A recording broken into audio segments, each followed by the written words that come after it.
it's basketball. Bow wow, let's go. Mesdames et messieurs, bonsoir, bienvenue sur Temps Mort. Vous le savez, le lundi, nous avons rendez-vous avec l'actualité de la balle orange au Cameroun. Et donc ce soir, nous allons nous intéresser évidemment à pas mal de choses qui se sont produites ce week-end. Vous le savez, quand on se retrouve le lundi, c'est pour faire le point de ce qui se sera passé le week-end au Cameroun. Et ce soir, donc, on s'intéressera à monsieur Bill Russell qui nous a quittés il y a de cela quelques heures seulement. C'était hier, dimanche, l'homme le plus titré de la NBA, une légende Hall of Fame, est donc parti hier à l'âge de 88 ans. On va lui rendre un vibrant hommage aujourd'hui, lui qui aura été un acteur majeur du basketball mondial, lui qui aura inspiré des générations de basketteurs, que ce soit aux États-Unis ou bien en Afrique particulièrement parce qu'il a été défendeur de la cause des Noirs sur le plan social et même sur le plan sportif à tous les niveaux. D'ailleurs, Bill Russell, nous allons quitter, on s'intéressera à lui ce soir. Le Ndie Mingem Kam reprend droit des cités, ce sera cette semaine, mesdames et messieurs. Et donc, ce camp de basket-là qui réunit les jeunes du Cameroun autour de la star du basketball français d'origine camerounaise, Ndie Mingem. Ce sera donc cette semaine ici à Douala. On en parlera avec le coordonnateur national ici sur le plateau avec nous ce soir. On s'intéressera également au Vision Camp. Oui, on a annoncé ici plusieurs semaines, tous les lundis on en a parlé. Vision Camp donc a eu lieu ce week-end ici à Douala. C'était donc vendredi, samedi et dimanche, Steve Tchenga et les autres techniciens américains qui ont fait le déplacement pour le Cameroun ont bien évidemment apporté l'essentiel de ce qu'il faut aux jeunes basketteurs camerounais et également aux coachs camerounais pour pouvoir développer ce sport dans notre pays et avoir davantage de sportifs de haut niveau, ou peut-être pas avoir des hommes tout de moins bien formés dans une société, la nôtre, ou peut-être une autre société. D'ailleurs, les valeureux représentants de notre pays ici et ailleurs. Et évidemment, ce soir, amis téléspectateurs, donc on s'intéressera à la FENASCO Ligue A, du côté de Mvomeka. Les finales se jouent là-bas. Et donc, les scores de la journée d'hier, on vous les rendra aujourd'hui. ACPBA, African Can Play Basketball, de notre ami Roger Dassy sera également à l'honneur parce que pendant ces vacances, il y a tout un programme du côté de Yaoundé, Mimboman, sur lequel on reviendra ici. Un programme des jeunes, basketteurs ou pas. Dans tous les cas, les jeunes sont réunis autour de Roger Dassy. Voilà un petit peu par quoi on passera ce soir. Mais pour l'instant, sur le plateau, en attendant bien évidemment que Steve Tchenga, qui est prévu sur ce plateau, Martial Dudom et bien évidemment Rob Cross, l'Américain en charge du côté technique de ce camp nous rejoignent. Monsieur Guillaume Elamé est déjà avec nous ce soir. Bonsoir. Bonsoir Christian et bonsoir à tous les téléspectateurs de Temps Mort. C'est toujours un plaisir de participer à votre émission. Oui, on l'a annoncé à l'entame, Bill Russell est parti, 88 ans, légende du basketball mondial, lui qui est aujourd'hui le basketteur NBA le plus titré, avec 11 titres, 11 bagues, comme on le dit dans le jargon. Bill Russell qui aura passé toute sa carrière avec les Celtics de Boston, il aura marqué le basketball. On va revenir sur cet élément. Il aura marqué le basketball mondial. Oui, Bill Russell, je pense que c'est le premier qui a fait rêver les jeunes Africains. Nous, c'était un peu notre époque. On voyait les images de Bill Russell sur les cassettes vidéo de l'époque. Il faisait des choses que on ne pouvait pas s'imaginer qu'on pouvait refaire autre chose de différent. Tellement c'était innovant ce qu'il faisait, c'était innovateur. Parce qu'il a fallu que Michael Jordan arrive et nous montre de nouvelles choses. Et que Kobe Bryant arrive par la suite, il y a toujours quelqu'un qui revient, même quand on se dit qu'on a vu le maximum, on en voit toujours plus. Et Bill Russell fait partie de ces basketteurs-là qui nous ont vraiment fait rêver et qui ont révolutionné le basketball. Il y avait tous les jeunes Camerounais s'appelaient Bill Russell à l'époque. Quand ils jouaient au basket, tout le monde était Bill Russell, tout le monde était Karim Abdul-Jabbar. Aujourd'hui, tout le monde est LeBron James, tout le monde est Stephen Curry. C'est comme ça, ça évolue, c'est une génération qui s'en va. Je savais qu'il était malade depuis quelques années. Quand on l'a vu, une de ses dernières apparitions, moi je l'ai trouvé très très très affaibli. Il avait même du mal à marcher, mais il apparaissait toujours lors des grands événements télévisés. Et c'est quelqu'un qu'on aimait beaucoup. Oui, Bill Russell, donc le monde du basketball lui rend hommage. L'annonce est tombée donc sous une forme de tweet, disons-le comme ça, posté par sa famille. Et donc le message était le suivant: Bill Russell, le gagnant le plus prolifique de l'histoire du sport américain, s'est éteint paisiblement aujourd'hui. C'était hier dimanche, hein, souvenez-vous. Donc j'essaie de vous relire juste le message qui était contenu sur le tweet qui a été posté par sa famille. Donc à l'âge de 88 ans, avec sa femme, Janine, à son chevet, le tweet a-t-il indiqué. Donc, Bill Russell, joueur le plus titré de l'histoire de la NBA, on le disait encore, bien sûr avec les Boston Celtics, comme cette photo, peut-être qu'on va revoir tout de suite, nous le rappelle. Et donc, le basketteur Bill Russell aura révolutionné son sport en y opposant donc une nouvelle arme. Le contre donc est venu sous lui et en montrant donc la voie aux Noirs américains dont il a toujours été le défenseur passionné des droits. Eh bien, 11 fois champion avec les Boston Celtics. Un record qui tient toujours aujourd'hui. Personne ne l'a encore décroché. Et donc, c'était d'affilée entre 1959 et 1966, les deux dernières fois en tant qu'entraîneur, joueur. Il fut le premier noir américain nommé à la tête d'une franchise d'un sport professionnel américain et premier à être sacré dès sa deuxième année. On était en 1967. Oui. Il a une image que j'aime beaucoup, qui est ressortie justement dans les réseaux sociaux depuis l'annonce de son décès, où il est assis comme ça, où il présente les 11 bagues dans ses doigts. C'est une très belle image. Bien sûr. Et je ne pense pas qu'on aura l'occasion de voir un autre joueur avec 11 bagues. Je ne pense pas.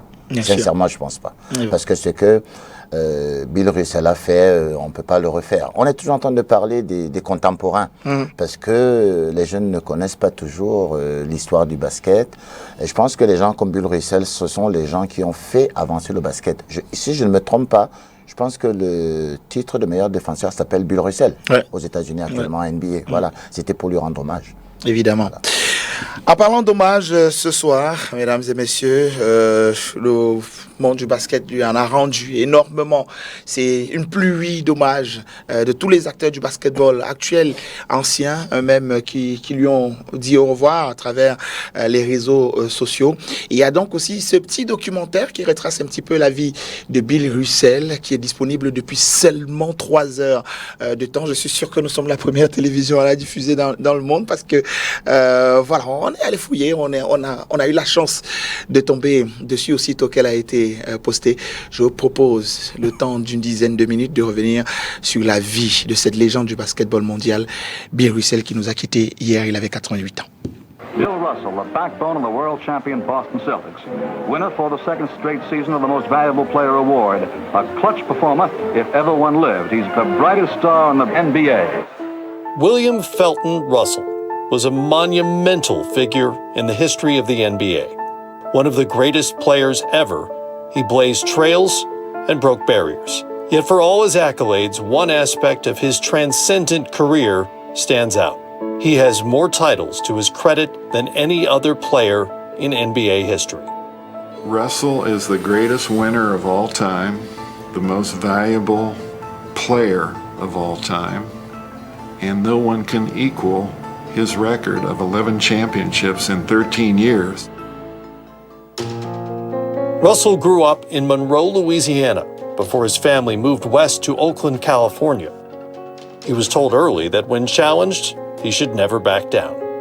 When we first moved into the projects, and these 4 kids ran by, and one of them slapped me as he was going by.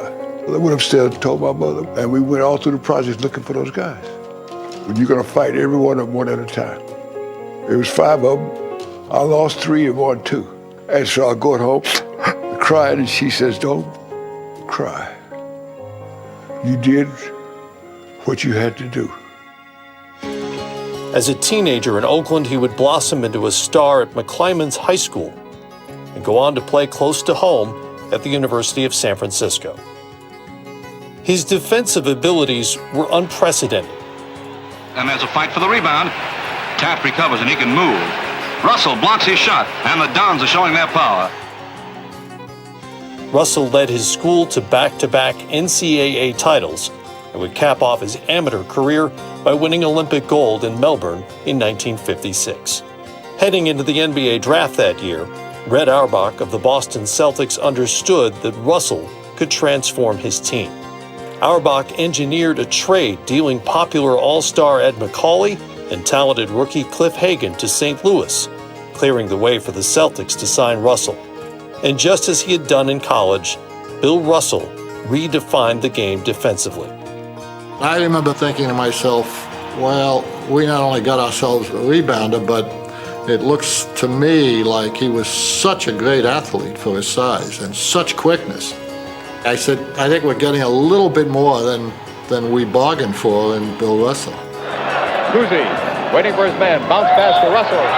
Basket is good and he's fouled. He could rebound, he could run, he could play defense. He made everybody around him better. It was the ultimate piece of the puzzle. Just months after Russell joined the team, the Celtics were champions. The all-around play of the Celtics is too much for the Hawks to overcome. Boston downs St. Louis to win the NBA's World Series for the first time and become the professional basketball champions. Russell would soon be joined in the league by another dominant force, Wilt Chamberlain. The winning is only important if you beat the best.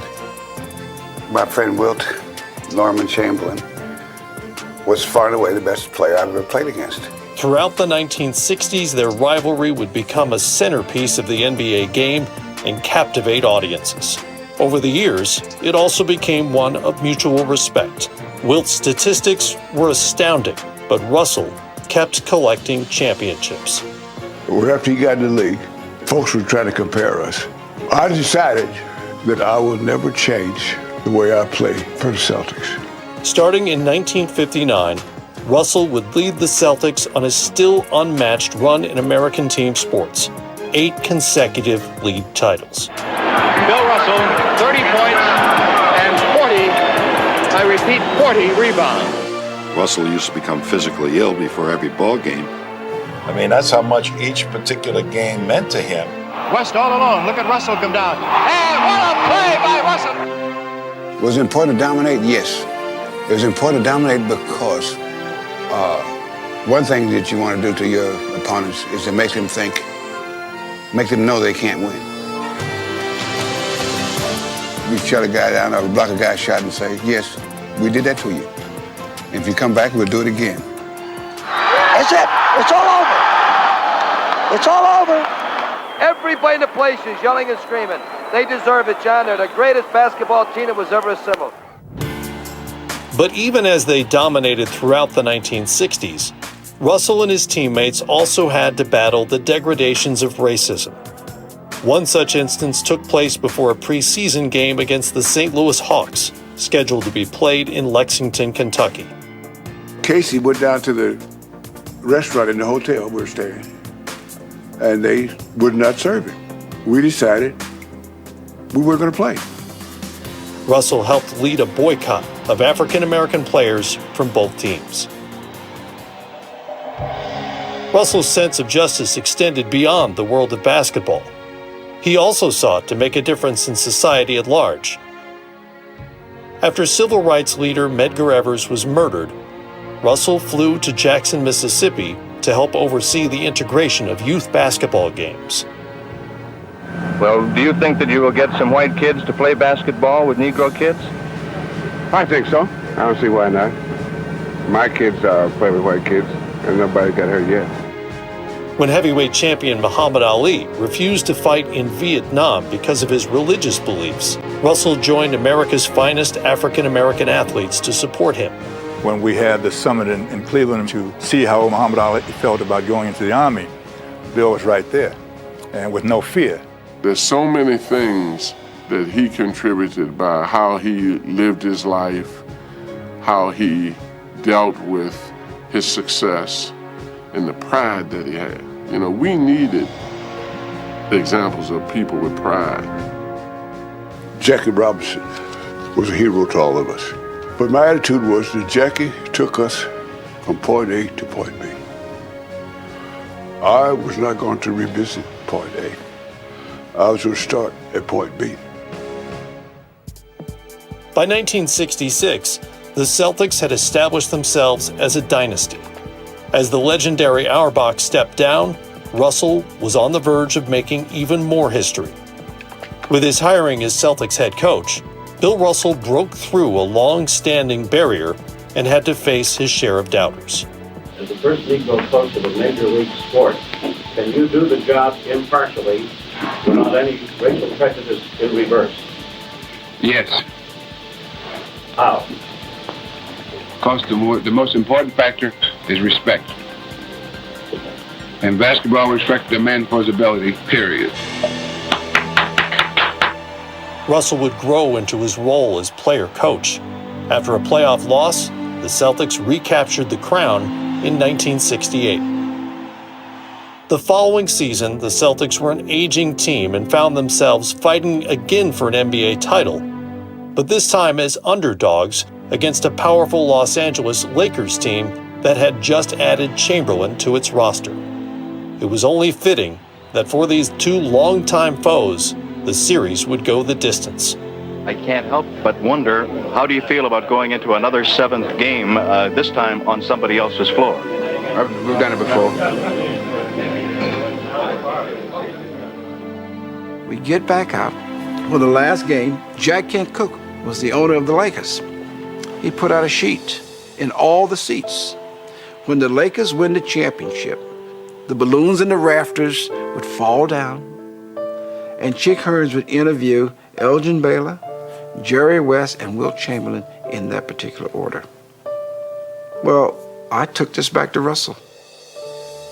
Sam showed me that, and I said, well, a couple of things. It is humanly impossible for the Lakers to win the game tonight. The Lakers can't beat us. But it's going to be fun to watch them get those balloons out one at a time. Naturally, Russell walked away from his final game a winner.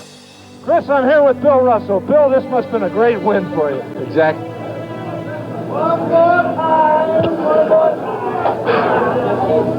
I know it's hard to say what's in your mind right now, Bill, and it must have been a great win. Well, this is such a great bunch of guys, you know, and it's just been so fabulous the way they played for me, and it sounds all corny, you know, to start talking like that, but I told these guys before the game, I don't care what happens, I wouldn't trade you guys for any guys in the world. Bill Russell was a champion on the court, a powerful voice for equality, and a heroic example for all who followed. A few young people here that would like to be president of the United States.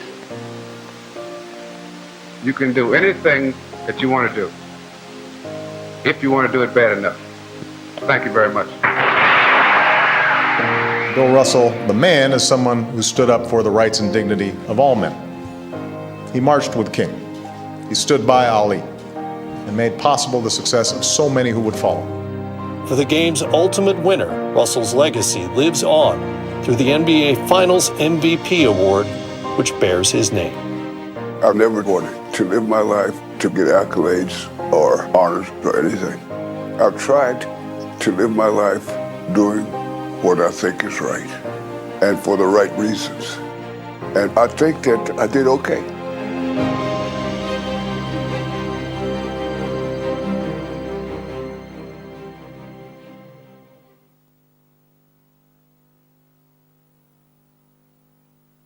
C'est la dernière image sur ce on va dire ce petit document, in memoriam à Bill Russell des Boston Celtics. Justement, on a Steve Chengan qui nous a rejoint sur le plateau ce soir.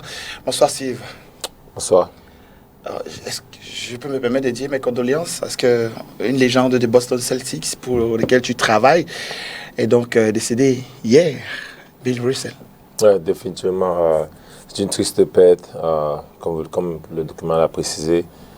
Quelqu'un qui a vraiment fait beaucoup, pas seulement pour le basket, mais notamment la société, quoi. Essayer de créer une balance pour une balance dans les disputes de race, quoi.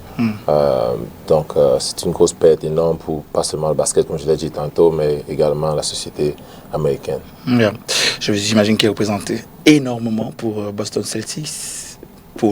dans les vestiaires, partout. J'imagine que son image, bien avant son décès, il figurait pour pouvoir permettre à ceux qui y entrent de comprendre par quoi ce club est passé. Oui, absolument. Pas seulement le Boston Celtics. En fait, il a gagné 11 championnats. En 13 ans. En 13 ans.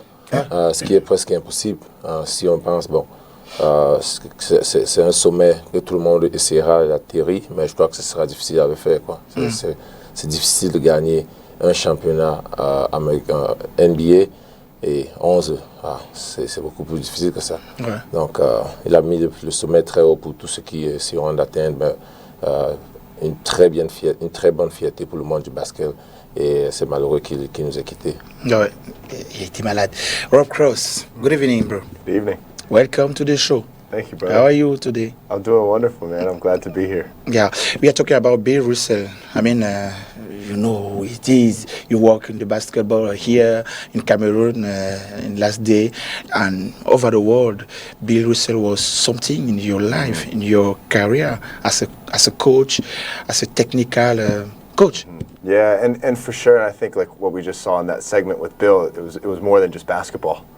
He was involved with Jackie Robinson. He was involved with Muhammad Ali and so much of the civil rights movement in America. And that's really one of the things that we're trying to do here with Vision C is we come together because of this game. Yeah. But then through the game, we can really create so much change and so much positive social momentum and create a more loving world. And not only did he win a lot of championships on the court, but he really made an incredible impact off of the court as well. So, yeah, what a legend. Yeah. Marcel Hudon, bonsoir. Bonsoir aux téléspectateurs, bonsoir aux panélistes. Monsieur Lameno disait il y a un instant que tout le monde voulait ressembler à Bill Russell à une certaine époque. J'imagine que vous êtes peut-être un peu après cette époque, je ne sais pas. Oui, je viens de la génération d'après, je crois la génération de Kevin Johnson. Oui. Oui, et à l'époque, on m'appelait Kevin Johnson. Demande bien qui. Bon, ça, si je n'étais pas encore dans le siège du basket, je ne peux pas comprendre. Ben, j'ai pas eu la chance de connaître Bill Russell, à suivre son histoire. C'était quelqu'un qui a influencé son époque, et bien même après, jusqu'à sa mort, qui a contribué pour le développement des Noirs au niveau de l'Américain, l'égalité. Parce que lorsqu'on regarde dans notre histoire qu'on a appris, on voit que ça a été difficile pour les Noirs. Et c'est l'une des personnes, d'ailleurs on voit même la médaille, qui est Barack Obama. président américain, oui, il a décerné, on comprend que c'est quelqu'un qui a beaucoup œuvré. Donc même les générations d'aujourd'hui doivent être capables avec ces images-là de comprendre qui il était. Yeah. C'est dommage qu'on ait pu perdu quelqu'un comme ça. Donc, lorsqu'on voit ça, on ne peut qu'avoir quelques larmes dans les yeux pour cette mythe, cette légende qu'on a perdue. Yeah, the MVP trophies in NBA is named now Bill Russell. Is how can I say that? The world recognized who he was. Yeah, and I think that's what's interesting about what he was talking about too. He said he didn't live his life to get the achievements. He tried to live in the right way. Yeah. But in living in the right way, he was given all of these accolades. He was given all of these big awards and achieved a lot. So. Yeah. Alors, Boston Celtics, j'imagine peut-être dans votre groupe de travail, ça bouge beaucoup depuis hier pratiquement. Raconte-nous un peu. Oui, bon, je suis pas là présentement puisque je suis ici au pays, mais j'ai vu certains posts dédiés à son honneur. J'imagine, il y a aussi une annonce qui a été envoyée par email. J'ai vu cette annonce en élevant les faits de ce qu'il a accompli et quelle perte énorme il est pour notre société dans le basket et aussi sur le plan social. Donc c'est triste. Bon. Rest in peace, Bill Russell. On va parler de mini basket maintenant, mini basket, avec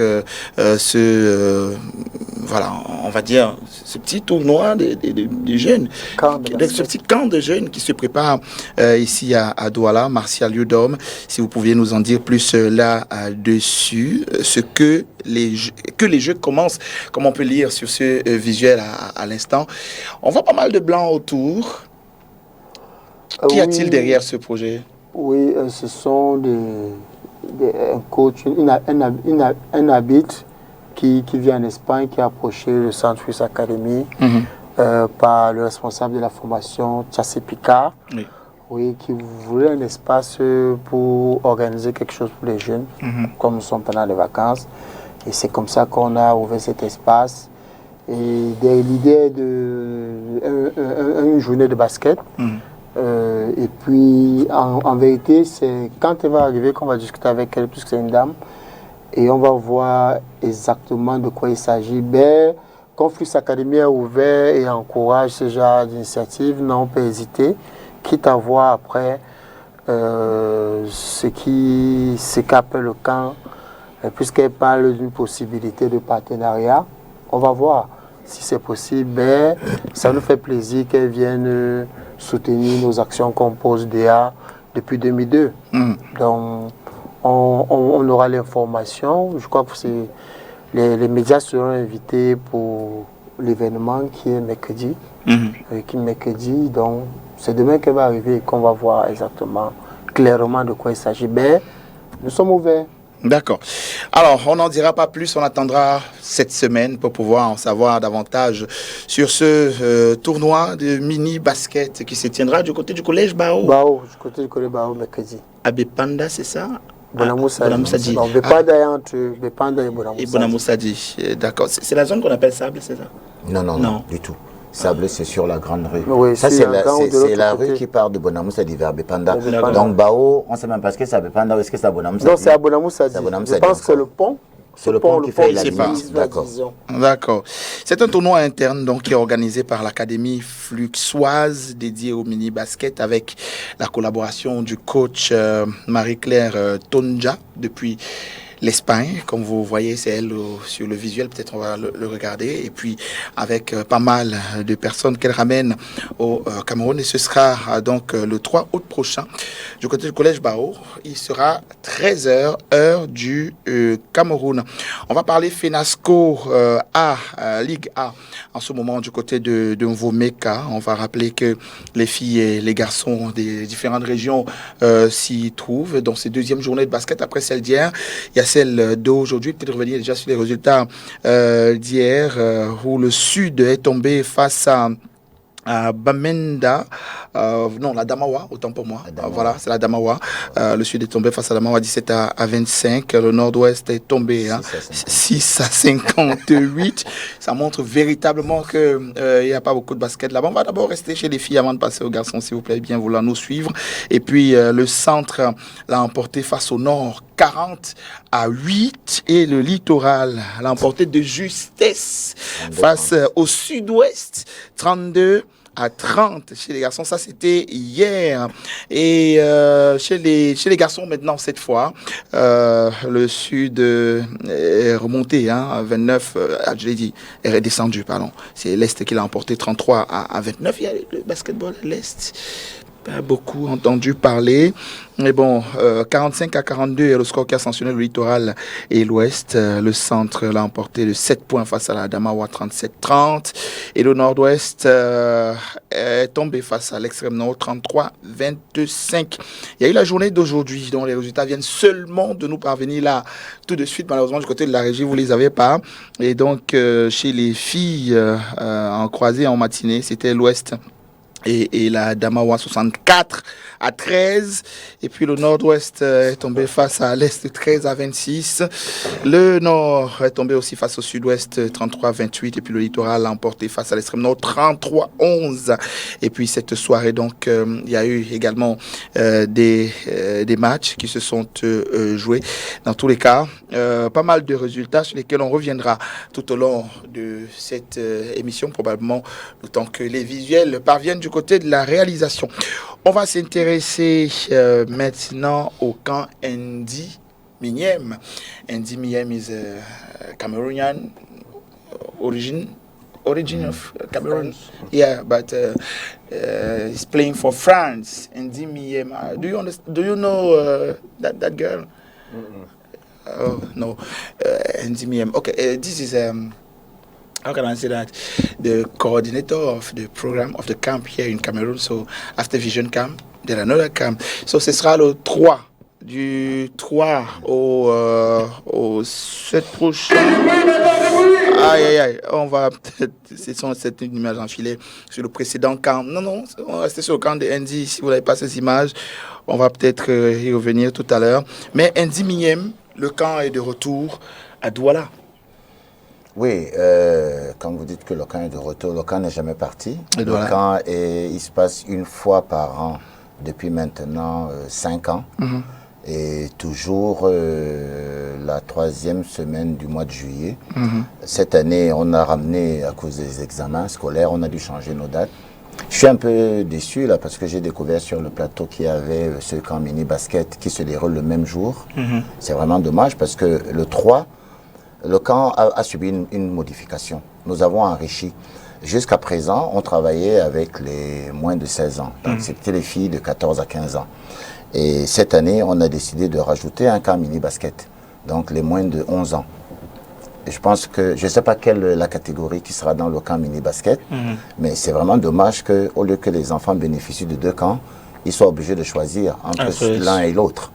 Et on a donc 50 gamins de moins de 11 ans, entre 9 et 11 ans. Il y en a 2-3 qui n'ont que 8 ans, mais qui sont assez prêts déjà pour jouer contre les enfants de 11 ans. Il y a toujours des exceptions.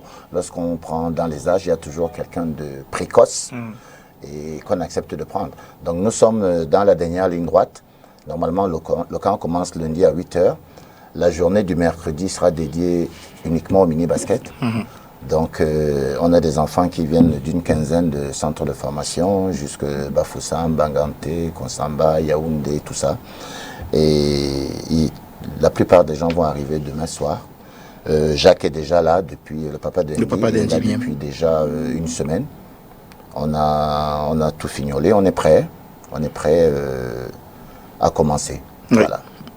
Et donc, ce camp est généralement réservé aux filles. Donc, la majorité, c'est les filles. On en a pour 35 filles, 35 girls, 15 boys. Andy Mignem camp here in Cameroon, under 16 here in Cameroon. C'est la 40e édition déjà. C'est la 5e édition. Yeah, 5th edition. 5e édition déjà. C'est la 5e édition. On a sauté l'édition Covid. L'année Covid, on n'a pas pu le faire puisque les frontières étaient fermées. Monsieur. On ne pouvait pas le faire. On a toujours le soutien d'Adidas. Mais il y a la Fédération française qui commençait à nous poser des petits problèmes là parce qu'ils nous envoyaient chaque année un entraîneur de France qui était totalement pris en charge par la Fédération française. Et cette année, on ne l'aura pas. Et en plus, Andy s'est blessée. Elle vient de se faire opérer. Donc, elle ne sera pas là alors qu'elle aurait dû être là. Tout avait été fait pour qu'elle soit là. Malheureusement, elle est sous plâtre et ne pourra pas être au Cameroun avec nous. Malheureusement. C'est une initiative qui s'allie un petit peu comme la vôtre au Vision Camp. Andy Mignem, internationale française d'origine camerounaise et cadre de l'équipe nationale de France, qui a choisi de ne pas oublier ses origines et de venir apporter à ses jeunes sœurs et jeunes frères ce qu'elle aura reçu de l'autre côté. C'est pas mal déjà que tout cela commence à se greffer, c'est bien pour nous. Non, tout à fait. Je crois que l'objectif de la vie, c'est d'améliorer les ressources, quoi, améliorer les lieux que vous avez trouvés, les rendre mieux à votre départ. Et je crois que c'est important de revenir à la source, quoi, se rassurer que la source reste nickel, quoi, d'une manière parlante. Et j'encourage des initiatives pareilles parce que notre jeunesse en a tellement besoin. Ils ont besoin de tous les sports possibles pour pouvoir être encouragés, être motivés, de tout ce dont ils ont besoin pour pouvoir réussir dans leur filière sportive de choix, quoi. J'encourage ces activités, comme je l'ai dit tantôt. et de voir plus en plus, ça fera la fierté du pays éventuellement, créer des changements qui sont vraiment nécessaires pour notre jeunesse et pour notre pays en Angola. Yeah, after Vision Camp, another camp for youth is very good. Yeah, for sure. I mean, I grew up going to camp every summer when I was a kid, and I learned so much, both from a skill standpoint and then meeting new people and being able to engage. And yeah, I love camp. Basketball camp is great. Yeah, but it's good to, how can I say that, to occupy the youth during these holidays. So they have to play, they have to learn the new skills. They have to play. For sure, yeah. If you have advice to give to the youth now to go and stay in the village maybe, or playing, continue training. Yeah, I mean, I think, if it's something that you love, you should do it every day. When I was coming up, all I wanted to do was put a ball in a basket. That was what I loved to do. And there were other things I was interested in, school and friends and this and that. But at the end of the day, the main thing that was on my mind was playing basketball. And I needed people to be able to provide space for me to do that. Yeah. So, it's fun to go out and dribble in the backyard by yourself and just do it in the dirt. But, if there's other people around that are doing it too and coaches that can help me get better, yeah, man, it's awesome. C'est amazing. Alors, votre appréciation, le camp Andy Miem revient cette année encore, c'est le 5. C'est une tradition désormais. Bien sûr, c'est rare de voir les événements qui durent avec le temps. Et Andy Miem est encouragé de le faire chaque année. Ça montre que même comme elle est française, elle n'oublie pas qu'elle est camerounaise et qu'elle pense à la jeunesse camerounaise. C'est pas évident, c'est pas facile. Ça, je viens d'avoir l'expérience d'organiser un camp chaque année. Ouais. Je félicite M. Elamé qui tient bon. Depuis 5 ans déjà. Depuis 5 ans déjà. Chaque année, il doit prendre une bonne dizaine de cheveux blancs encore. J'imagine les nuits blanches. Jacques commence à être blanc aussi. Oui, mais c'est bien de meubler les vacances. C'est permettre aux enfants d'aller en vacances. Soit il y a beaucoup de risques pendant les vacances. Il y a beaucoup de déroutes. Donc c'est bien que ces jeunes-là aillent en vacances. C'est bien de rompre la monotonie, c'est-à-dire ils ont fréquenté pendant 6 mois, ils ont 2-3 mois de vacances, il faut meubler ces vacances, faire d'autres activités. Et quoi de plus beau que de faire du basket, parce que le basket permet à l'enfant d'être discipliné, c'est l'autodiscipline, il y a les règles qu'il doit respecter, il y a la surface, le terrain qui a une surface, les lignes qu'il ne faut pas franchir, ça permet d'autodiscipliner l'enfant et il est démontré, ça il faut que je vende le basket, il est démontré que les basketteurs sont les meilleurs parce que disciplinés et le message que nous les coachs, nous passons tout au long des vacances aux enfants et même pendant l'année, c'est qu'il faut fréquenter pour être un meilleur basketteur parce qu'on a la chance de copier chez les Américains et on voit que chez eux c'est sport-études. Bien sûr. Oui, et donc nos jeunes, généralement, on les passe ce message-là, on fait tout pour qu'ils soient meilleurs. On a la chance, pour la plupart récente, de fleurir les 100%. Dernièrement qu'on a eu les résultats des examens, on était au camp. Il y a beaucoup de jeunes qui étaient fiers d'avoir passé. Honnêtement, dans ce camp-là, je n'ai vu aucun jeune qui a échoué. Ça montre que le basket est en train Enfin, nous, les basketteurs, nous sommes en train d'accomplir cette mission de permettre aux parents de les aider à ce que ces enfants fréquentent. Nous ne pouvons qu'encourager les parents de nous donner les jeunes, de ne pas laisser les jeunes dans la rue, de ne pas laisser les jeunes marcher avec les mauvais amis, de choisir. Parce qu'en choisissant le basket, vous choisissez d'envoyer votre enfant dans une activité saine. Les coachs sont formés aujourd'hui avec Vision Camp, avec Andy Miem. Ça permet de meubler ces vacances-là.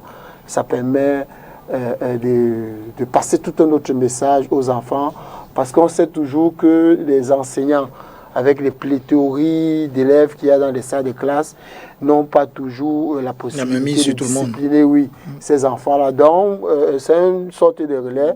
Et on va dire qu'au basket, nous essayons de contrôler non seulement cette activité scolaire et de leur permettre aussi de progresser, quitte à ce qu'ils arrêtent s'ils ne sont pas disciplinés, parce que En réalité, l'objectif, ce n'est pas seulement d'en faire des basketteurs, c'est aussi d'en faire des hommes accomplis. Et nous sommes fiers aujourd'hui de voir plein de jeunes que nous avons eu hier devenir des Steve Tchengan, de devenir les Lumba Mouté, de devenir, pourquoi pas, des directeurs d'entreprise. Et comme on a passé le message, que chacun soit fier, comme on a passé le message au Vision Camp, que chaque acteur soit fier du rôle qu'il joue, qu'il le fasse avec passion.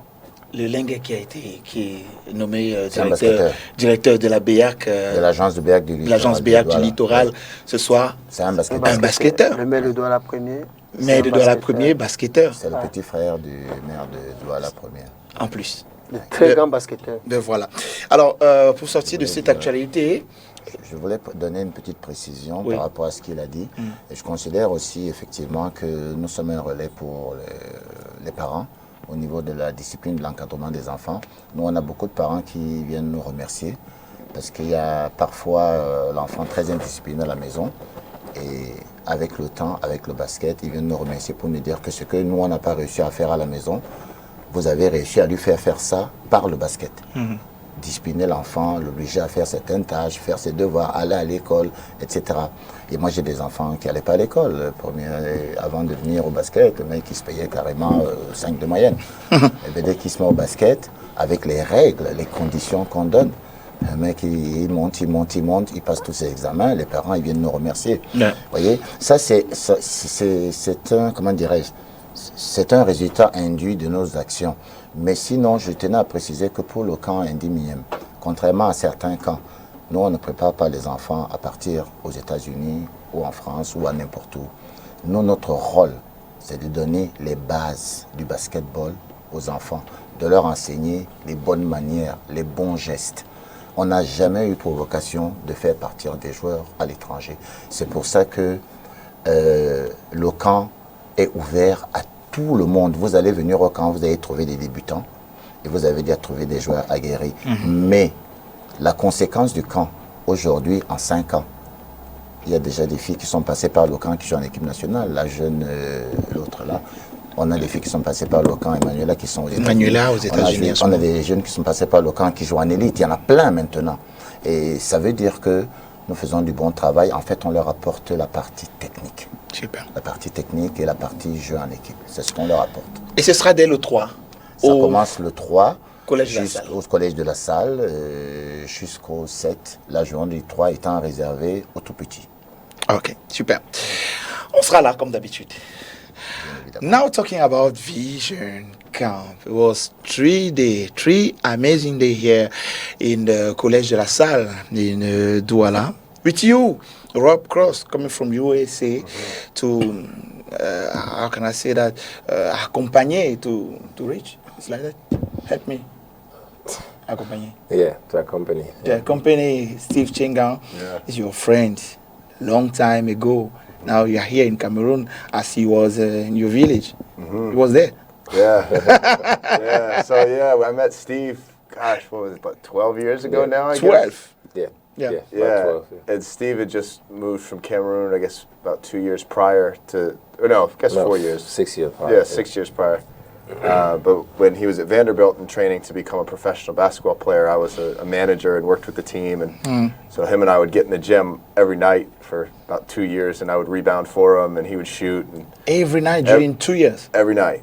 Talk about like being determined and getting in the gym, and really, like, he had a dream. You know, he had a vision of playing professional basketball, which he ended up getting to do. But that started with being in college in the States, and to get to that level, you've got to really work. You've got to put the time in, and you've got to be in the gym. And so it's helpful when you have somebody to do that with. So I became that guy for him. And we got after it every night. Didn't matter. Sometimes it was 3 o'clock in the afternoon. Sometimes it was 7 o'clock at night. Sometimes it was 11 p.m., midnight.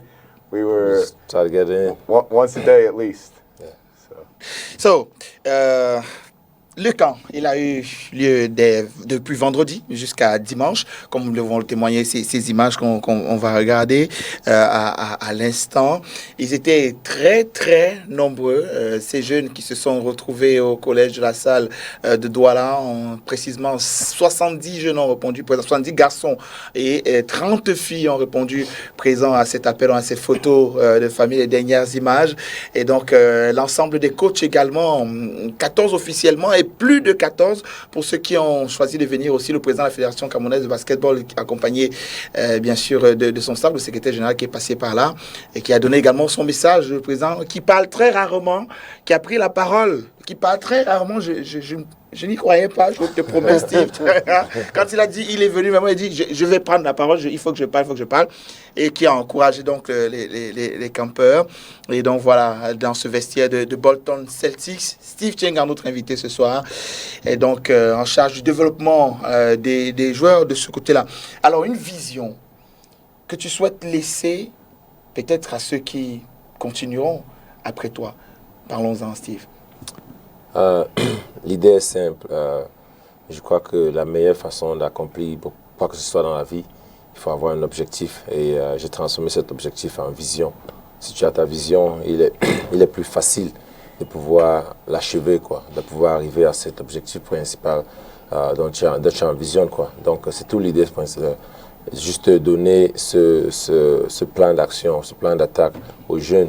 Ne pas juste prendre une chose, je dis demain la prochaine chose, mais vraiment se focaliser sur ce que tu voudrais accomplir. Et c'est un peu ça l'objectif. C'est pas seulement sur le basket, c'est sur le plan psychologique, c'est sur le plan entrepreneurial, c'est sur le plan politique, n'importe quoi, économique. Ça dépend de la volonté, le choix de l'enfant en question. C'est juste montrer qu'avant d'achever quoi que ce soit d'immense, il faut avoir un plan. Et ce plan, c'est une vision, premièrement. Et après, l'exécution vient, et la discipline avec. Donc, c'est un peu ça. So, you accept to share this vision with Steve Tchenga about the Vision Camp? Yeah, that's why I'm here. For me, it's bigger than basketball. Being able to create a space, like you were saying, for athletes to come and play and get different coaching and get different experiences. And I learned so much coming to camp. Both about the game and then also about myself and about other people. And it's been such a blessing to be able to support him in this endeavor. After 3 days, technically, how was the talent you see here? I thought the talent was great. There are a lot of guys who can, and ladies who can really, really go. They can really play. Lots of great athletes. They play with some nice control around the rim, some good cleverness. We watched we had an all-star game yesterday, and just to see how they were moving differently over 3 days, passing and cutting, set some split action screens. We took some Golden State Warriors offense stuff and taught that to them. Celtics. Hey, only one team won the finals. Only playing, that really, really and truly, there's a lot of talent here. There's a lot of really good players and What was the objective days after days for those children? So the objective really was three things. The first was we wanted to create a space to have fun and to play and come around this game that we all love. The second was to help them develop their skills. So we worked on their dribbling, we worked on passing, shooting, defense, rebounding, movement, teaching them actually how to play the game as individuals in a better way and develop their skills. And then lastly was to come together as a community and as a worldwide family and get to connect with each other. So we had time, we would have meals together every morning, and every evening after camp, there was time during camp for them to connect and meet different people from different villages. And some of the kids had never been to camp before. This was their first time actually getting to engage with different people outside of their environment. So those were the three things we were really trying to create for them. Martial Yudom, c'était pas évident, vous nous l'avez dit à l'instant, la préparation de ce camp. Steve Tchenga n'est pas revenu, ça fait 18 ans déjà qu'il n'est pas revenu. Et depuis là-bas, il vous a confié cette mission, c'est de réaliser ce rêve qu'il a depuis qu'il est parti d'ici, celui de mettre en œuvre ce qu'il aura reçu lui aussi, et ici et là-bas, pour ses jeunes frères. Comment est-ce que vous êtes arrivé à tout cela? Avec l'appui des autres coachs, hein, on va le dire aussi. Oui, il faut dire que quand il a pensé à passer à l'action, directement, il a constitué une équipe, parmi lesquelles moi, Lionel, Lolin Dongo, Copla, Jean-Charles, je crois. Et je vais dire, tous les jours, toutes les semaines, on était en ligne avec lui, malgré les difficultés, parce que chaque fois, soit il sortait l'entraînement, il était dans le véhicule, soit il venait de se réveiller. Et en place, on a mis sur pied un plan de travail, on a fait le tour du Cameroun pour sélectionner les jeunes. Et les critères à la base, c'était moins de 17 ans, 18 ans, exceptionnel. Oui, exceptionnel. Et voilà, on s'est mis à la tâche et jour après jour, on a essayé de constituer cette liste. Je vous avoue, ça peut être facile. Au départ, il y a beaucoup de personnes qui n'ont pas cru. Ah oui, au départ, il y a beaucoup de personnes qui n'ont pas cru. Il y a des coachs qu'on appelait qui étaient carrément fermés parce que on ne voulait pas mettre en avant ce qu'il y avait à la fin là. Parce que si on avait dit aux gens, oh, il y a du matériel, il y a les équipements Boston derrière, il y a les tennis, et je pense qu'on aurait été saturé. Ben, on a simplement fait comme des espions. On passait centre après centre, on regardait les jeunes, on les sélectionnait. Et voilà, le plus difficile a été après la vidéo de Steve Tiengan, lorsqu'on a vu les images de Boston et autres, on a vu ce qui est derrière. Là, je vous assure qu'à partir de ce moment, je ne dormais pas dans la nuit parce qu'il fallait répondre aux messages. Des coachs qui n'ont pas cru, qui voulaient que les enfants intègrent, des parents qui demandaient comment ça se passe. Ben, on a commencé ce travail en février. Imaginez-vous qu'on rende la liste en juillet. Les gens n'ont pas compris que depuis février, nous étions en train de bosser dessus. Et Tiengan nous a donné, je veux dire, tous les moyens qu'on a demandé. Il faut comprendre que lancer ce projet à des fonds personnels, ce n'est pas du tout facile. Et ça, on lui remercie d'avoir permis de mettre ce basket en évidence, de faire rêver, d'avoir fait rêver pas seulement 100 jeunes, d'avoir fait rêver tous les basketteurs, parce qu'on a fait l'effort d'amener et les jeunes de presque, je crois que c'était 8 régions. On a fait l'effort de couvrir tout le Cameroun pour qu'il y ait au moins un représentant par région pour continuer à vendre ses rêves. Imaginez un enfant qui vient de Bertois, qui rentre du camp habillé, qui dit « ça s'est passé comme ça ». Ça permet qu'il soit notre représentant. Je crois que c'était ça sa vision. La vision, c'est qu'il soit l'ambassadeur de Vision Cam, qu'il transmette ces messages, ces messages qui étaient passés tout au long du camp. Parce qu'en réalité, on n'aurait pas pu faire mieux que 100. Encore que 100, ça a été vraiment compliqué au vu de l'espace réduit, et des pluies et autres. Et je félicite Rob qui a su s'adapter. Moi, personnellement, j'étais anxieux, je disais comment on va faire avec un terrain. Et là, il faut dire que même les dieux ont béni ce camp. On a utilisé les 3 terrains de la SA sans pluie. Ça, je peux vous rassurer. Il a plu tout au long de la semaine, mais pendant le jour du camp, il n'a pas plu. Donc, on a été accompagné et par tout le monde. Et on ne va pas oublier la fédération. Le président de la fédération a posé les gens, le team manager, le secrétaire général. Je l'ai dit ici à une émission que nous étions choyés, que je ne m'attendais pas. Il y a des gens qui croient que je faisais le politiquement correct. Non, je n'ai pas fait politiquement correct. Il n'est pas toujours pour la fédération. Hein. Non, sauf, que le jour, là, quand il a dit quand ici, j'ai parlé, les gens tout le monde était surpris. Mais ce monsieur, on l'a peut-être amené derrière. Et pourtant, il ne faisait que relater. Bien sûr. Ça date de loin. Ça n'a personnellement rien à voir avec Capo. Ça, c'est plus à voir avec moi, un malentendu après plusieurs invitations à l'équipe nationale.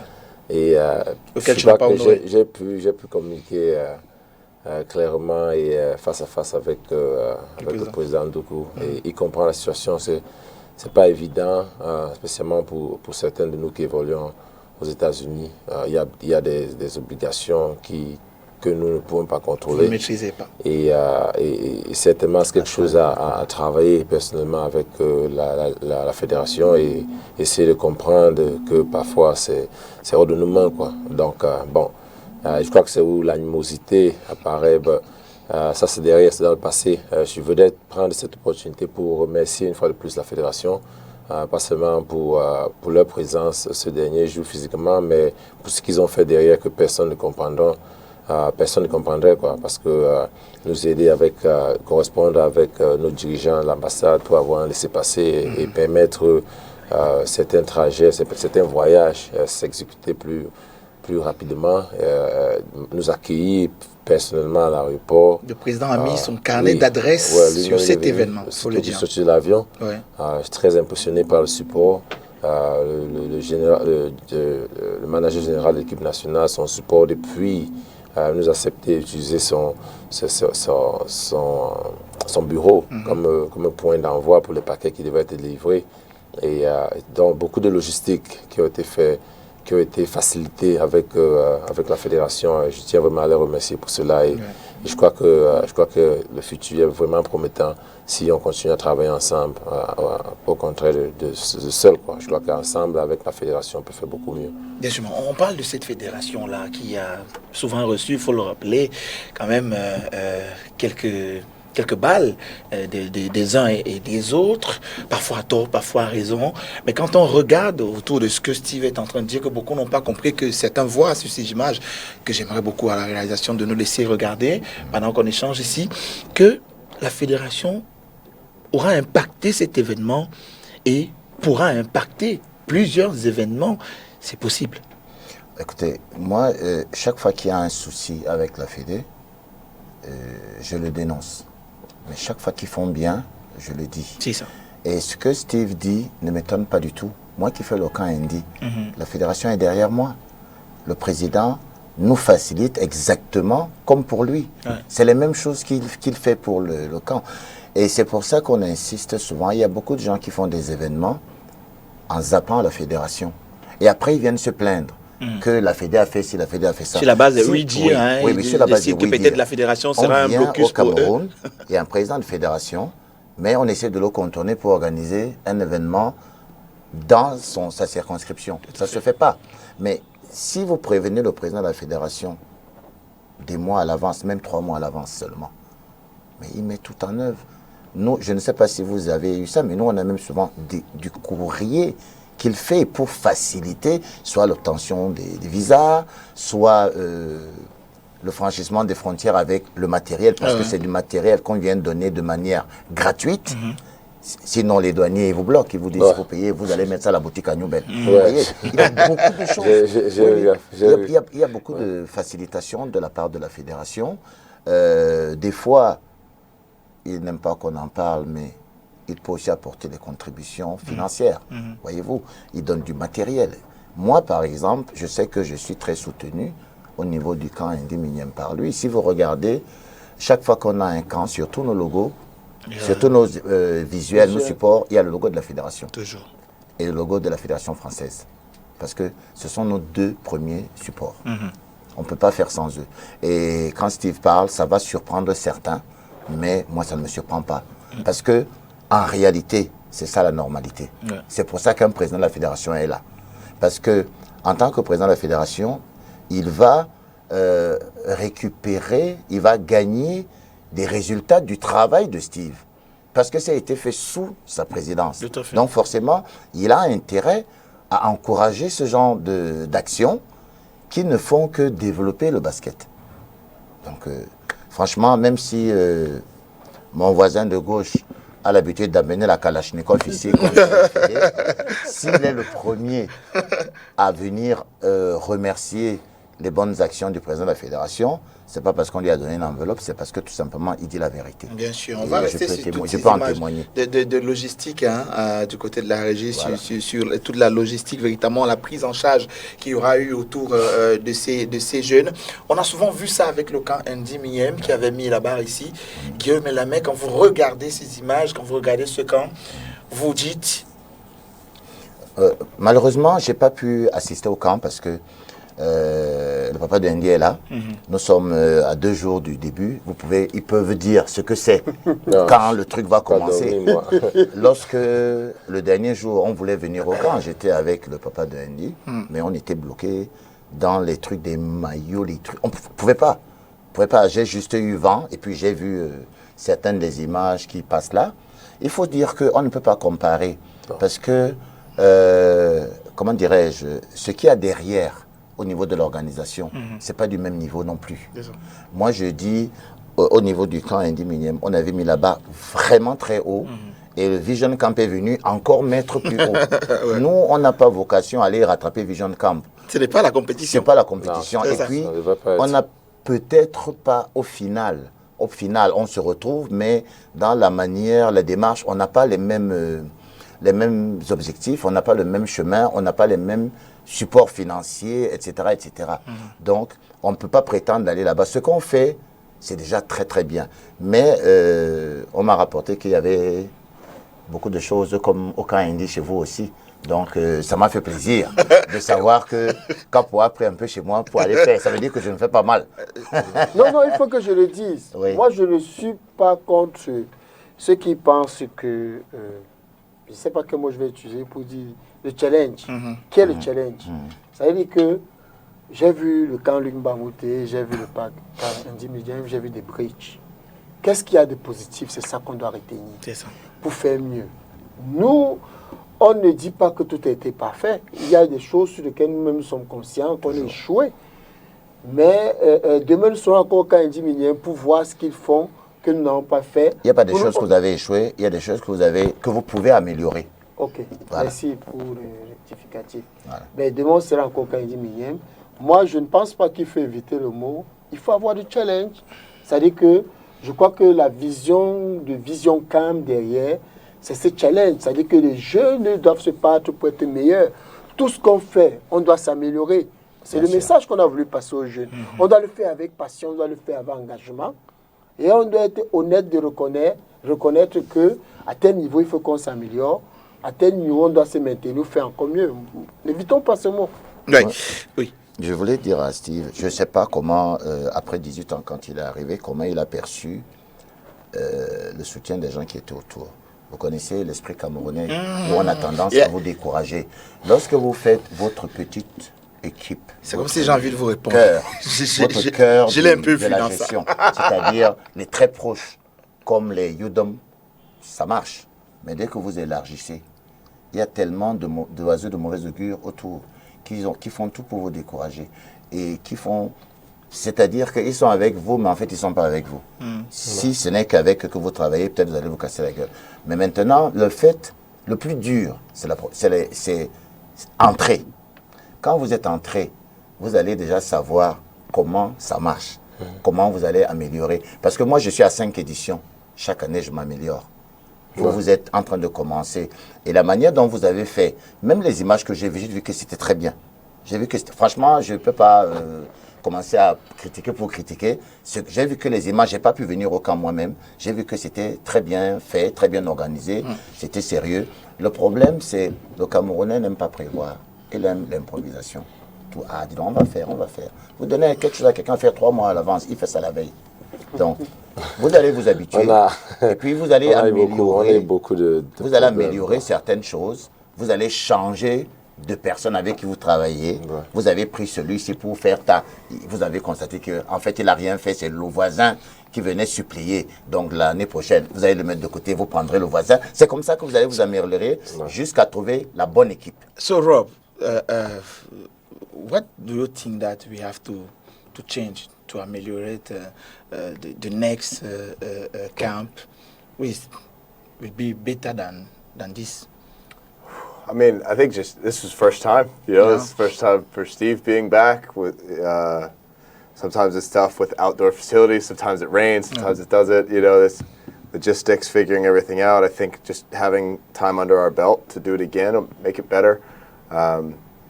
Probably more, as I've now seen it once, like more work on shooting for the next camp, and really like that would be. You asked earlier for advice that I would give to kids that are working right now, like. Go shoot the ball more. The way the game is being played now, like that's a required skill to be able to make it to the next level. You've got to be able to shoot from not that has to be the biggest part of the game, but you've got to be able to be a threat from there. Yeah. And most of the athletes that we saw over these past couple of days were really great around the rim, very athletic, good at getting in there, good playing off 2 feet, good shot fakes, very clever, but not too many looked to shoot. So that would be one thing definitely to work on the next camp, or for anybody listening that's wanting to get in to the organization. And I just want to pick back on what he said, not only the technical aspect on shooting, I think it's also important to improve the condition of the playing condition. Yeah. It was really hard for me to see the kids slide all over the court. That means we need to have proper playing condition for the kid to be safer, because they're just one injury away from a career being taken away because of condition. Yeah. So I think that's the immediate improvement to make. But obviously, that requires a lot of financial input. And it's worth it, because that's tomorrow. The youth is tomorrow. That's what we should be focusing on, not anything else but the youth. I think that's my first call, to put better facility, better playing conditions, so that they can truly develop in the right way. So. C'est très important. C'est important. Une carrière peut complètement s'arrêter comme ça, parce que on aura eu l'envie pendant s'entraîner et tout, mais les mauvaises conditions de travail feront que on n'aura pas atteint nos objectifs. Une blessure peut venir changer le cours des choses. On l'a vu avec Steve, qui heureusement lui avait même d'ailleurs les meilleures conditions, enfin pas les bonnes conditions, ok, plus meilleures encore après sa blessure, mais pour les jeunes qui commencent aujourd'hui, il faut préparer ça. Maintenant, il faut travailler dessus. Je ne sais pas si vous la logistique. Je voulais leur poser une question. Yeah, why not? I just wanted to ask you about working with those kids. How did you find their technical level in general? Because you were talking about going to the ring, no shooting. No shooting is the disease of African players, particularly Cameroonians. If you shoot 30%, you're a great shooter. Okay? But because, as he said, there's no facilities for shooting. Can you imagine if you have to make a shooting session? You are going to block half of the court for at least 1 hour just to shoot 100 times, because the ball will be running everywhere, and you need guys to go and pick the ball and pass back to you.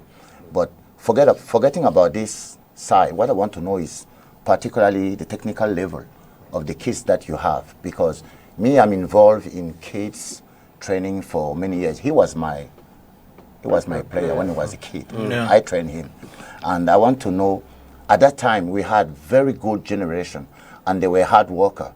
Today they all want to dunk, but they cannot pass. If you look at a young player who is receiving the pass, look at his feet. They are not on the right position. When he passes the ball, you look at the hands. They are not going like this. They want to make like this, because they see it on TV. That's why I want to ask you, how did you find their technical level according to generally? Don't compare it with the US, because you start training them from very low, from I don't know, 12th grade. They are starting over there. You gotta beat the best to be the best. Okay. So how did you find it? Because I'm involved in this training. I thought their technical. I mean, they're definitely raw, like more raw than the U.S. But yeah, like you said, in the U.S. we have so many facilities and indoors, and people are being trained from such a young age from a development standpoint. But I thought overall it was pretty good. And me personally, if you watch guys in the NBA, it is good to be able to pass cleverly and be able to take it off the bounce and throw it. And I think that's part of what we want to do too with this, is not just empower the athletes, but empower the coaches as well around some different ways to teach. Because this idea of the chest pass here is most of the way the best passers are throwing now, it's actually more these or hook passes or kick passes or pocket passes, these different more technical skills. So a lot of, like we talked about, it is tough with this group. We had 100 athletes, only 4 baskets. And so it's, like you said, if you take up one to work on shooting and skill stuff, then you're taking away from everybody else. So we really tried to focus on a lot of game skills as well, and space where everybody could get to play, but trying to empower the coaches to teach and give different things that they can use as well around teaching shooting, around teaching passing. But for regular high school athletes, I thought their technical skills were comparable to most players that I've seen, and certainly like their height and athleticism. That's what's really athleticism, like. We have a very Right, good level of athleticism. This one, I think, is a gift for Cameroonians. And that's what's exciting to me about the game is that's really the athleticism, the coachability is there. Every athlete that I talked to, every time I went to give them feedback, it was like, bam, right here, locked in, eyes. They were hungry for it. They wanted to learn. They were eager for the coaching. Exactly. It's just strengthening the technical development and being able to give the coaches some new, like we were talking. We just had a dinner before this about providing coaches some different teaching resources around shooting, so that they can build even without baskets. Because there are ways you can work on shooting without a basket. You could do dip shots to your partner. You can do line shots where you're just making sure your shot's shooting straight. You can work on your footwork. You can work on passing. There are a lot of different little things you can do, whether you've got great facilities or not. I would like to just pick back again on what he said, and I think the talent level was really, really impressive. Even technically, they were much more advanced than I had expected. And some big guys, like big guys, bringing the ball up the court. So I think the only difference between our kids and the Americans' kids is probably just the organization level is a little bit better. So I think that comes with the reps. The more you do things with rep, the more you understand why you're being put in a certain spot. And I think that's the only difference. As far as like the shooting part, again, it's all organization. Can you break it down to knowing exactly when you need to shoot, how many times you need to shoot per day, how many shots you should take, and things like that to build up confidence, because shooting is our confidence.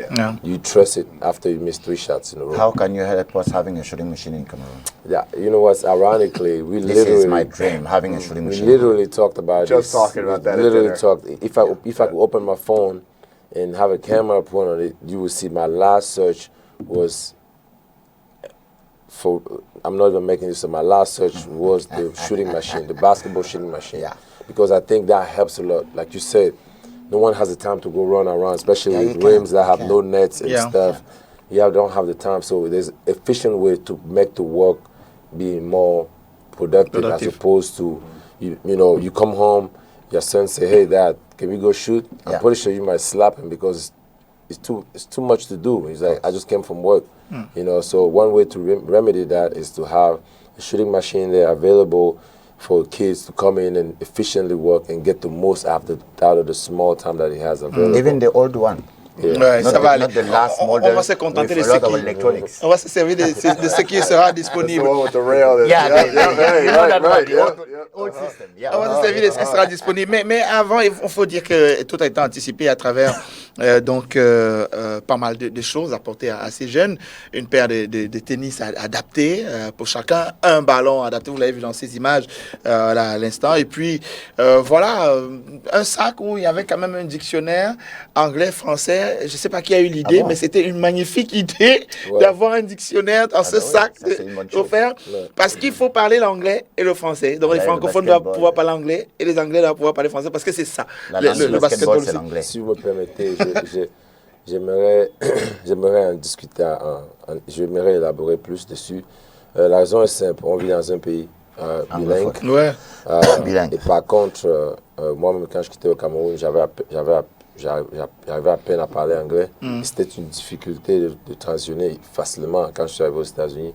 Et en même temps, on sait qu'on a des problèmes dans la région anglaise avec ces conflits, et parce qu'ils se sentent délaissés et autres. Je ne sais pas les détails principaux. Et donc, de ce fait, je vais encourager les jeunes à leur montrer l'importance de savoir ces deux langues, principalement l'anglais. Si moi, je pourrais le refaire, j'apprendrais l'anglais avant le français, parce que c'est la seule langue internationale. Partout où tu vas, il y aura l'anglais affiché quelque part. Je suis à l'école de ça en ce moment, je sais de quoi tu parles. Donc l'important, c'était pour moi une manière de montrer l'importance de cette habilité de parler l'anglais et le français. Je peux dire précisément l'anglais et le français. Pas le français et l'anglais, l'anglais et le français. Il a mis l'anglais en premier. Voilà. Alors, pendant ce camp, il y a eu des sessions de restitution. Je ne sais pas si du côté de la région, on peut réussir sur ces images de séances vidéo qu'il y a eu également pendant ce camp, parce que permettre également à ces jeunes de pouvoir comprendre un petit peu les systèmes de jeu tels qu'ils sont perçus ailleurs. Je ne sais pas si pendant qu'on est en train de parler, on peut les avoir, ces images de séances vidéo. Pourquoi c'était important, je l'ai peut-être dit en filigrane, mais... les jeunes ont appris de comment ça se fait ailleurs. Toi qui es dans le développement des joueurs chez Boston Celtics, c'est un job que tu maîtrises mieux. Ouais, c'est une grosse tâche. La préparation est la plus importante quand il s'agit de se préparer pour une équipe, parce que vous avez des professionnels à haut niveau, les meilleurs tireurs, meilleurs dribbleurs, meilleurs passeurs, meilleurs rebondisseurs et autres, quoi. Donc de ce fait, il faut acquérir les informations nécessaires pour pouvoir vous préparer et augmenter vos chances de réussite et remporter le match, quoi. Donc, de ce fait, il est important pour nous de scout l'équipe et savoir exactement comment l'effectif opère, quel est le meilleur tireur, quel est le meilleur passeur, dans quelles conditions ils sont les plus efficaces. Et c'est un aspect du jeu qui souvent est totalement oublié. Il est important de montrer aux jeunes combien d'efforts sont mis, pas seulement pendant le match, mais avant le match, pour se préparer et savoir exactement ce qu'il faut faire. Et l'idée, c'était de leur présenter les informations que nous, on utilise au plus haut niveau du basketball au monde et savoir exactement ce qui prend lieu derrière avant qu'ils nous voient le résultat final à la télévision comme ils le font, quoi. Ça, c'est un peu l'idée derrière. L'idée serait qu'on regarde ces images, hein, enfin, pendant que... Non, c'est pas, on n'en est pas, c'est un filet, chers amis, c'est de lire un peu au niveau de votre moniteur, c'est mentionné la séance vidéo, les images de la séance vidéo, qu'on puisse comprendre un petit peu par quoi on est passé par là-bas. Moi, je voulais ajouter, de moins en moins, nous ne comprenons pas pourquoi les jeunes qui se voient tous les jours, qui jouent ensemble tous les jours, qu'ils ne se connaissent pas. C'est-à-dire que nous sommes surpris. Je pense que cette idée d'avoir montré comment préparer un match peut influencer aussi les jeunes. Lorsqu'ils regardent un match de basket, ce n'est pas le basket qu'on regarde ou le maillot, ben, il faut voir qu'est-ce que le joueur est en train de faire. Je ne comprends pas comment... deux jeunes qui se rencontrent tous les jours, vous allez vous rendre compte que l'un des jeunes bat le même joueur de la même façon. Ouais. C'est de nature à ne pas nous faire progresser, parce que c'est la difficulté qui fait qu'on progresse. Si tu sais qu'il ne va qu'à droite, il faut l'empêcher d'aller à droite, il faut l'envoyer à gauche, et il va retourner travailler sa main gauche lorsqu'il va se rendre compte qu'il est limité. Ben, on se rend compte que nos jeunes ne voient pas cet aspect-là, et c'est quand on a mis ça en avant, parce que nous, les coachs, ce qu'on fait, ben, c'est vrai que nous sommes limités, parce que lorsque c'est à la veille qu'on te sort le calendrier de ton match, je ne sais pas quelle préparation on va faire. Je pense que ce genre de préparation peut aussi aider notre administration à nous faire les calendriers bien à l'avance, pour que lorsque, avant de rentrer le week-end, tu sais que tu joues ton adversaire, tu t'assois pour regarder le match de ton adversaire. Et avec Basket Zoom et tous les autres médias qui font dans le social aujourd'hui, qui nous montrent les matchs, que les coachs comprennent, les coachs qui étaient là vont comprendre aujourd'hui qu'il faut prendre l'habitude de préparer les matchs. C'est ça. Et donc, on doit regarder en quelques secondes, on ne peut rien regarder à l'antenne, hein, ces images-là, mais néanmoins, pendant la même séance, il y a eu les séances d'encouragement qui sont venues des joueurs de Boston Celtics. Pas mal de joueurs ont envoyé une vidéo pour encourager ces jeunes, échanger avec eux, enfin, leur passer leur petit message pendant ce camp. Et donc, il y avait dans la panoplie d'images un certain Luc Mbah-a-Moute, Camerounais, qui aura évolué donc en NBA. Non, monsieur, suivez, s'il vous plaît. Et donc, c'est un Luc Mbah-a-Moute qui aura envoyé son message aussi à ces jeunes. Je propose de regarder cet élément qui est intitulé « Le message de Luc ». Voilà, c'est un extrait. Regardons.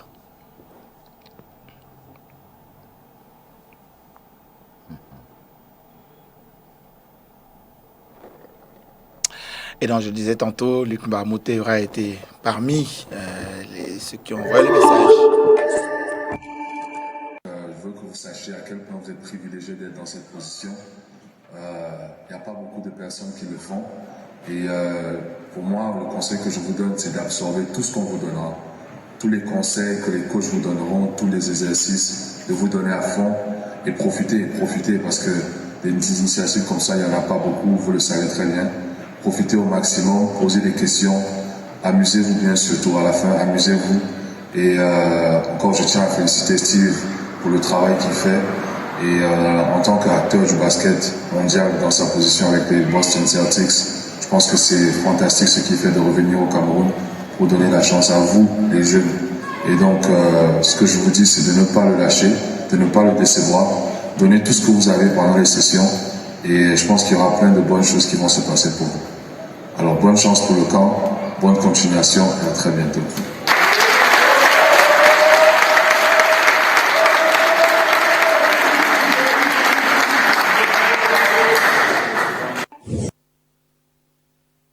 D'avoir un message comme celui-ci et comme ceux-là qui sont passés par là pour ces jeunes?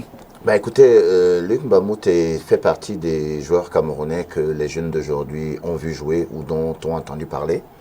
Et quand vous participez à un camp et qu'un Luc Mbamute vous fait un message, ça fait un plaisir immense parce que en plus quand il parle, on se rend compte qu'il s'adresse directement aux enfants. Il n'y a pas d'intermédiaire. Ou un grand Williams. Donc ça fait plaisir. Imaginez-vous lui qui était Kevin Johnson. Kevin Johnson. Kevin Johnson. Was calling Kevin Johnson when it was you. KJ. Imaginez-vous qu'à son époque, Kevin Johnson lui a envoyé un message. C'est fantastique. Yeah. Et on a écouté Roger Moutet, petit frère de l'autre, qui a dit qu'il n'avait jamais, de tout son basket au Cameroun, n'avait pas eu cette opportunité d'avoir un message comme celui-ci, d'avoir un échange comme avec Steve sur les moves et tout ça. Il fallait se débrouiller. On ne les sollicite pas.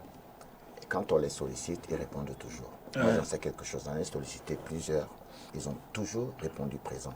À chaque fois qu'on fait le camp, je sollicite un certain nombre de professionnels et ils répondent présent. Et donc, les jeunes étaient satisfaits de ce moment passé pendant ce camp Vision Camp.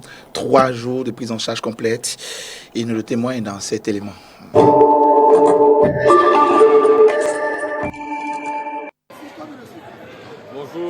je m'appelle Mimchil Loïc. Je viens de Douala et j'évolue au club Oxford Basketball. Je trouve que c'est très enrichissant. On nous a ramené les coachs, les staffs, les coéquipiers talentueux. Donc on a beaucoup à gagner ici, à apprendre. On gagne l'expérience, on évolue, on apprend à se connaître entre nous. Et c'est très enrichissant comme je disais. J'ai appris à développer mon jeu sans ballon déjà. Comment me dépasser sur le terrain sans ballon. Comment réagir. C'est le plus important. Bonjour, je m'appelle Lucie Vitaloïka Ange. Je suis joueuse de basket. Alors, je trouve ce temps bien. Ça nous permet de développer notre jeu. Et on a appris beaucoup. Personnellement, j'ai appris beaucoup. Comment améliorer le tir, comment améliorer la défense. Et aussi quelques petits conseils qu'ils nous ont donnés pour améliorer notre jeu. Moi, c'est Tekam Apoyan Kylian de la région du centre, plus précisément Yaoundé. Les 3 jours que j'ai passés ici sont agréables parce que ça nous a permis, nous, différents jeunes de toutes les régions du Cameroun, de nous regrouper et pouvoir participer à un camp de basket tous ensemble. J'ai appris beaucoup de choses, mes capacités, mon dribble, mon tir et tout, et je vois qu'à cette année, ça va vraiment progresser. Je m'appelle Yuta Loïka, je viens de l'école de basket de Douala. Bon, ces 3 jours, personnellement, c'était bien. L'initiative était bonne, les idées étaient là, ça nous a permis d'apprendre beaucoup de choses. Et grâce aux conseils qu'ils nous ont donnés, je pense qu'avec beaucoup de travail, ça ira.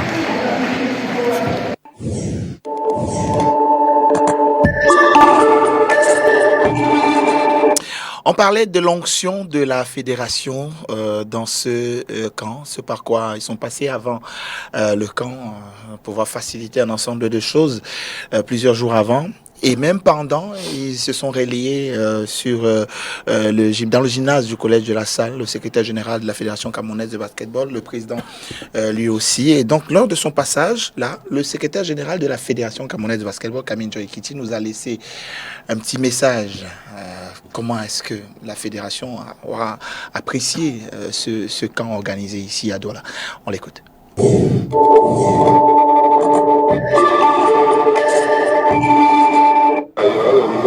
C'est Malou, hein?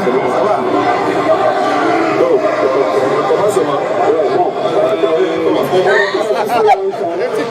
période de vacances. En quoi cette initiative est bon à soutenir pour la fédération, pour le développement du basketball? Bon, on va dire que effectivement c'est le genre d'initiative dont nous avons besoin. Il est question que nos jeunes, nos pépites, on va dire le basketball de demain, et que nous puissions avoir ce type d'échange-là avec des techniciens qui viennent de l'autre côté de l'Occident. Ça permet à nos jeunes de voir les choses différemment et surtout de palper du doigt la réalité des techniques employées chez les autres afin que le basketball puisse davantage progresser. C'est bon.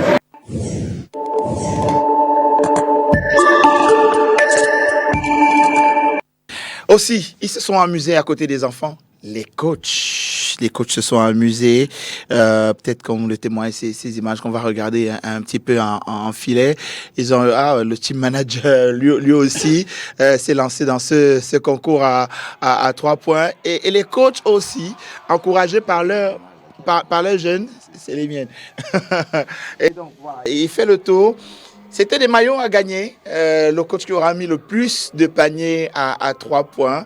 Et donc voilà, l'un des récipiendaires. Ça fait chaud quand même de voir les coachs s'amuser comme ça à côté des gamins. Ils ne sont pas seulement venus donner du savoir, mais également de l'ambiance, comme le témoignent ces images. Bah oui, la contribution des coachs est très importante pour l'ambiance du camp. Parce que déjà, il y a plusieurs coachs, mais on ne sait pas pourquoi les enfants s'identifient à la personne qui les encadre. Et lorsqu'il y a une petite compétition comme ça, ils sont tous derrière leur coach. Ça devient leur poulain. Et ça met l'ambiance, c'est une très bonne chose. Moi, je pense qu'un camp sans faire une activité sur les coachs, c'est pas un vrai camp. Dis Steve Shingan Show. Robs, you see, Steve Shingan Show. I'm glad you got the second attempt of his on this one. That's what you trained with him. That's what you trained with him a year ago. Yeah, no, it was fun for me to be rebounded for him again. And this is without warming up. Yeah. Well, he did get one warm up try that was not on the video. So I said I'm glad they showed the second one. But yeah, no, I mean this dude could shoot, man. Like talk about somebody who really got in the gym and practiced, and I mean, we'd shoot like probably 250 threes every day. That was generally the workout. We'd get in and 50 per spot, and then sometimes we'd go back and get to 500. So yeah, 500. Yeah, this is the normal tariff. It's standard. I mean, when you aspire to be great, you have to put the work that the great puts in. But again, I was fortunate to have someone that's willing to sacrifice his time and be able to help and have the condition to be able to access a facility after 10 p.m. or midnight. So hopefully one of these days, sooner rather than later, we will have those same conditions here for this kid, and we will see Cameroon will take over the world. That's the goal. Bien sûr. Alors, on aura fait le tour de ce camp durant les 3 jours. Mais peut-être au sortir de cette émission, Steve Shingan, dans le staff de Boston Celtics, on a beaucoup parlé de Joel Embiid, on a parlé de Pascal Siakam, on a parlé de Luc Mbamute, Christian Koloko. On a oublié de parler de Steve Shingan. Pourtant, on a des NBA au niveau sur le terrain. We have NBA in the court. We have NBAs in the staff. Here is Steve Shingan. Comment on se sent quand on est à ce niveau-là? How do you feel? Je sais pas, je crois que je dirais c'est un honneur, je dirais premièrement, et c'est pas trop bon. C'est le produit de beaucoup de travail, beaucoup de sacrifices, 18 ans sans venir à la maison parce qu'on poursuit un rêve, les efforts, de bonnes connexions, la manière dont vous traitez les gens chaque jour, le respect que vous avez pour les gens, le respect pour l'ardeur du travail, la discipline, et comme je l'ai dit, beaucoup de sacrifices, quoi. Donc, et évidemment, la bénédiction du bon Dieu. Donc, c'est un honneur d'être l'un des membres des 30 équipes de la NBA. C'est difficile, c'est vraiment... c'est un honneur très élevé, quoi. Avec des personnes à remercier pour sortir d'ici maintenant. J'aimerais remercier ma maman et mon feu papa, qui n'est pas là présentement, mais je sais que s'il était là, il devrait me dire combien il est fier. J'aimerais remercier Capo pour les efforts qu'il a mis avec le reste du groupe, Lionel et évidemment Copla et évidemment mon pote ici présent, Wab, et tous les autres coachs qui étaient présents, qui ont voulu sacrifier leur temps pour ces 100 petits-enfants qui sont venus pour réjouir de cette atmosphère dans ce camp. Et ma famille, évidemment, parce que 18 ans après, ils m'ont permis de pouvoir passer plusieurs jours à organiser ce camp et me rassurer qu'il soit de la hauteur dont j'avais visionné. Et sans toutefois oublier ma femme qui m'a donné l'opportunité, Asie, qui m'a donné l'opportunité de pouvoir poursuivre ce rêve et j'espère en faire mieux, beaucoup mieux plus tard et on verra quoi. Merci Steve Chinga. Rob, thank you for coming here. Thank you for being here in Cameroon, for accompanying this camp, this great initiative. You were able to come again here. Oh, I hope so. I hope so. Thank you so much for having me. It's been such a pleasure really being here and getting, like I said, like all of the athletes we worked with were so responsive that you saw in that video with the coaches. They're so energetic. They're into it. They love on each other. There's smiles. There's so much joy.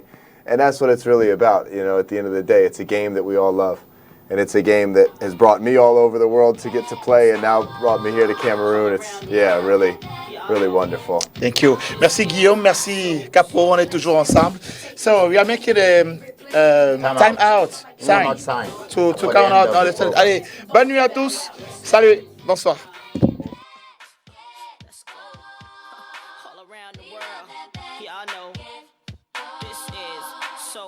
I like slam dunk to take me to the hoop. My favorite play is the alley-oop. I like the pick and roll. I like the give and go. And it's basketball. Bow wow, let's go.